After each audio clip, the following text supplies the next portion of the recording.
Hi everyone, it's Chris at Gardening Express here. I'm just again on my tour of the nursery and looking at all the wonderful plants we've got for you, and I've found a nice big crop here of Cynara Cardunculus.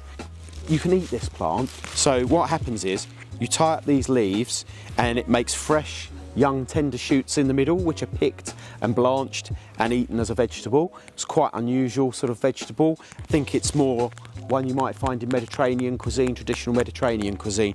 So that's its primary use actually, is for eating qualities. And then it will also throw up these big flower stems, about 6 foot tall, maybe a bit taller. And they've got globe artichokes on the top, which obviously they're a bit more well known, and also edible the same way. So it's related, it's in that thistle family like an artichoke, except this is a cardoon. Now, as a secondary benefit, you get these big dissected silvery leaves, a big mass of them about 1 metre long and wide in the garden, a big clump, and then you get these big dramatic flower stems on top. So if you want a bit of drama and something tasty as well, get a Cynara Cardunculus. Thanks very much, and I'll see you next time.